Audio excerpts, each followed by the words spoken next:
গেল সপ্তাহ থেকে পানিবন্দী নীলফামারীর ডিমলা উপজেলার টেপাখড়িবাড়ি ইউনিয়নের ৭টি চরাঞ্চলের অন্তত ২,০০০ পরিবার। এরই মধ্যে পানিতে তলিয়ে গেছে ঘরবাড়ি ও শিক্ষা প্রতিষ্ঠান। বিচ্ছিন্ন হয়ে পড়েছে যোগাযোগ ব্যবস্থা। তীব্র সংকট দেখা দিয়েছে খাবার পানির। দ্রুত তাই বাঁধ নির্মাণের দাবি সীমাহীন দুর্ভোগে পড়া এসব মানুষের। ৪০০ থেকে ৫০০ বসতবাড়ি বিলীন হয়ে গেছে। আরো ৩,০০০ মিটার যৌথবাট্টা হওয়া খুব জরুরি।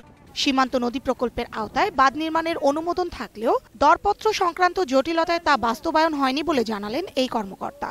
একটি প্রকল্প প্রস্তাব পাশ করা আছে, একটা অংশ কাজ হয়েছে, ৩৬০ মিটারের কাজের দরপত্র আহ্বান করা হয়েছে। রংপুরের গঙ্গাচড়া উপজেলার ৩টি ইউনিয়নে তিস্তা নদীর ব্যাপক ভাঙনে ফসলি জমি, বসতভিটা আর শিক্ষা প্রতিষ্ঠান সহ নদীগর্ভে বিলীন হয়ে গেছে নানা স্থাপনা। হুমকির মুখে ৪টি সরকারি প্রাথমিক বিদ্যালয়। এদিকে পানি উন্নয়ন বোর্ডের মূল প্রতিরক্ষা বাঁধের বিভিন্ন স্থানে ফাটল দেখা দেওয়ায় ভয়াবহ আকার ধারণ করেছে ভাঙন। তিস্তা নদীর ভাঙনে ঘরবাড়ি সব চূর্ণ বিচ্ছিন্ন হয়ে গেছে। আমরা এখন কি করব? গাছপালা দিয়ে আমরা রক্ষা করতেছি, তাও রক্ষা করতে পারি না। অথচ প্রয়োজনীয় অর্থ বরাদ্দ না থাকায় ব্যবস্থা নেওয়া যাচ্ছে না বলে জানিয়েছেন পানি উন্নয়ন বোর্ডের কর্মকর্তা।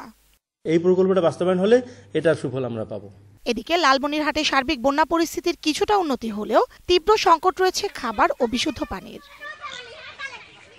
ফারজানা শ্রাবন্ত, একুশে টেলিভিশন।